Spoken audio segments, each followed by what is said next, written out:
Hey everyone, I'm Bridget and I've made myself really nice and comfortable here.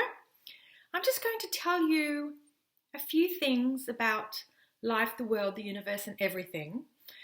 I'm a flute player and wow, it's quite a journey.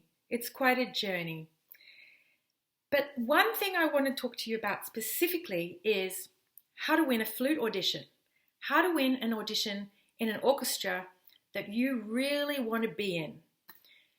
A principal flute position. Let's just go for the top one. Now, it's an orchestra that you really, really want to be in, or you don't want to be in it. You just think you need to be in it because you think you need to have a job like all of those other people who have their orchestral jobs. So you're going to try really, really hard because you want that job. Or maybe you don't really want that job. So here's the thing. Now, listen really, really closely. You need to be totally prepared. You have to train like an athlete, okay? You have to practice around 8 hours a day. Let's just say, around 8 hours a day. Really slow practice is great. Just make sure you know your stuff inside out and back to front and upside down. Because there'll be lots of people on the other end of that screen that you're up against, judging you. They are going to judge you. Boy, they are going to judge you. Every single note, every single color, every single phrase. But here's the thing. No matter how hard you prepare, no matter how good you are, because let's just face it, there are so many wonderful flute players in the world now. Everyone can play. Everyone's really good, I mean, you just have to go to an audition and you hear all of those people warming up and they all sound amazing. They just sound amazing. You think, oh God, am I that amazing? Yeah, sure you are. You're that amazing too. But it's all in the head, you see. And it's a lottery. Key word, bottom line is this audition business. It's a lottery. Imagine, you've got, say, 200 flute players applying for a job, at least. And then maybe 50 are let through, maybe only 30 are let through to actually do an audition. This is the invitation to be, to present yourself to win that job.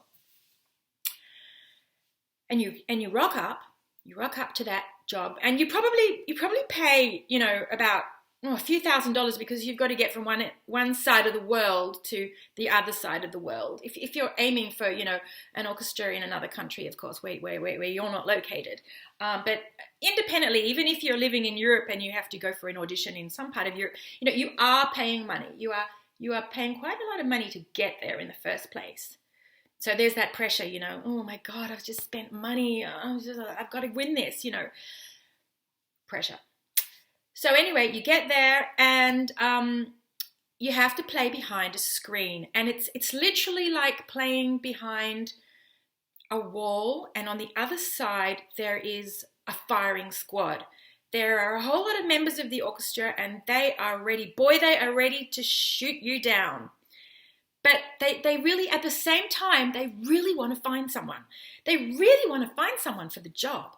Someone who fits the position beautifully, right sound, the right temperament, the right knowledge, the right expertise, the right, and of course the basics. You've got to be able to play in time, in tune, and to be able to follow a conductor. But they'll never know that in the audition, because in the audition, you're actually playing orchestral excerpts without any accompaniment. Now that's the strange thing. That's the most bizarre thing about orchestral auditions. And I'm just talking about the flute. It's pretty much the same for any orchestral instrument, but this is, that's my area of expertise.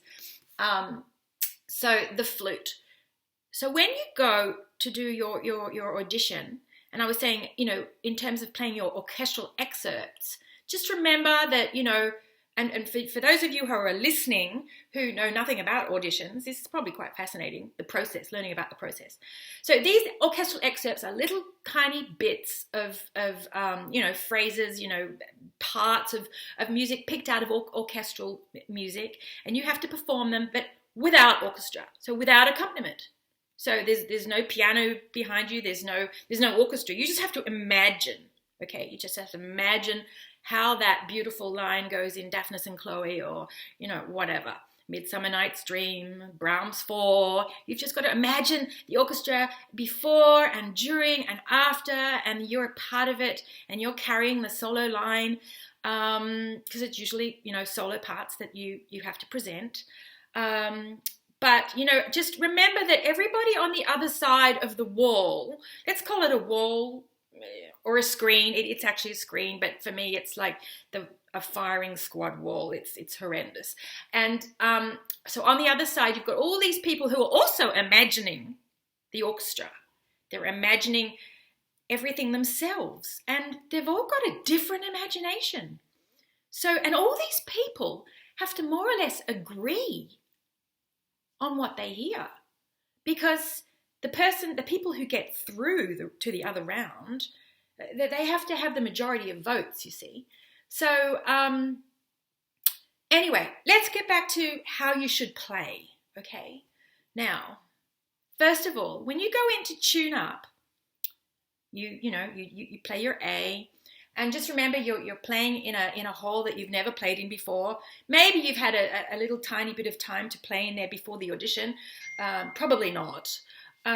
So you go in there, you play your A, and then it's like, whoa! This sounds new.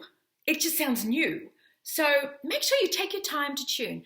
Feel the room, own the audition, this is your time. You've come all the way from God knows where to play. This is your time to play. So you take as long as you want with tuning, a sensible amount of time. Play a little bit around, and then when you feel calm, you start. But just remember, if you do that, then there will be people on the other side of the wall giving you a big cross, because you're not allowed to take any time when you tune. You've got to just go straight out. You've got to go straight in. You've just got to go play your A as fast as possible. Don't waste anyone's time, and then play. And you're ready. And you're going to be great. You're going to nail everything. Okay, so I hope that's clear. Right. Now, in terms of tempi, okay, let's just take the Mozart Flute Concerto, I don't know, let's just say the G major, the introduction. Now, you've prepared all of it. You've prepared absolutely all of it, right? But just know that you will only play the exposition. And that's about, I don't know, it's about 60 seconds. It's about 60 seconds of music. So, boy, you'd better get it right. You really, really don't play any wrong notes. Don't take any risks. If you play a wrong note, cross. Because there are all those other people who are going to come after you who are going to be perfect. So just make sure that you nail every single note, okay? Don't take any risks. Play in time, in tune, with a fantastic sound. A sound that you think everybody's going to like. Because just remember, there are at least 50 people on the other side of that wall. They're all going to be listening to your sound, and they're all going to have a completely different opinion of what they want in your sound. Completely different, all of them. So just remember to play with the sound that you think that they want to hear. You got that? You got that? Or don't worry about anybody. Just be you. Just play how you play. You've got to be convinced. You've got to know that you are a great musician. You're experienced. You've done it all before. And you can play the way you play. And whether they like it or not, stuff it. Because it's going to be what it's going to be. Okay? So that's just a little bit about your sound. So I hope that's clear. Now, a tempi I was talking about tempi. I would say, normally you play Mozart at around, the first movement, the exposition, you play that at around crotchet equals 116 or 120, yeah? But there are going to be a lot of people who are going to want it faster or slower, okay? So make sure you take the right tempo, the right one, the fast one, or the slow one, okay? Now, vibrato. Oh, this is really special. Vibrato is really, really special because you can go in there, and I'm just still talking about your Mozart, okay? I think the best thing to do is go in there and play your Mozart with a really pure sound. Don't use too much vibrato. In fact, don't use any vibrato at all. Don't use any vibrato at all.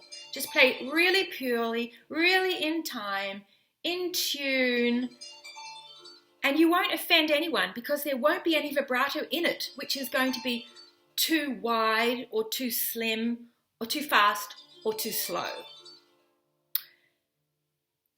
Now, if you want to do something different to really make sure you get that job, use the vibrato that you want to use. Just use it. Do it. Be expressive. You want to be expressive. You want to, your sound is your soul. Your sound is your voice, right? So you have to play with the expression that you feel is appropriate. So again, be yourself. Use that little bit of vibrato or use lots of vibrato, because there are going to be some people behind the screen who are just going to love you because you're going to use so much vibrato. It's going to sound really intense. You're going to sound like such an amazing soloist with this huge sound, and there'll be some people behind the screen who'll say, oh my God, that's the person we want. We want that soloist. Oh, that's such a soloist. But there'll also be other people who will be saying, oh my God, we don't want someone with so much personality. They're going to really rock the boat. They're not going to get on with, they're not going to match my sound. They're going to stick out. They're not going to blend with me. In fact, I'm not going to tell anybody, but they might make me sound really bad. Oh my God. Okay, so don't take that person. Take the one that's safe. Take the person that has no vibrato. And then the other people say, no, take the person who's really solistic. And then there'll likely be this complete war behind the wall. And at the end of the day, when everybody's played their approximately 90 seconds, because I'd say you get to play an exposition of a Mozart concerto and then maybe one orchestral excerpt. This is in the first round, okay? So you're playing about 90 seconds. And at the end of the day, it's very, very likely that once the second round comes and the third round, if there is a second round and if there is a third round, no one will get the job. Why? Because nobody knows who to take. How can you possibly make the right decisions when you have to select a musician from approximately 90 seconds of music? You might think it's 5 minutes of music, but it's not. It's not. I mean, you walk in, you tune, you play, and you walk out. Maybe that whole process takes about 4 minutes, 4.5 minutes, but really, you're only playing for about 90 seconds. So everybody's got to make a choice on the other side of the wall from those 90 seconds. And you've seen I've just tried to express how it goes, how people are listening. So basically, no matter what you do, you're stuffed, completely stuffed, unless you win it. And then you've hit the jackpot. It's the lottery. So I've covered tone, vibrato, tempi, tuning methods, technique. Well, you're just going to make sure you can play flawlessly. Great articulation, great finger work. But you can do all that because all of you can, because all of you are just amazing. So I think now this is going to help a lot of people, a lot of flute players, to know exactly what to do in an audition. And my advice is just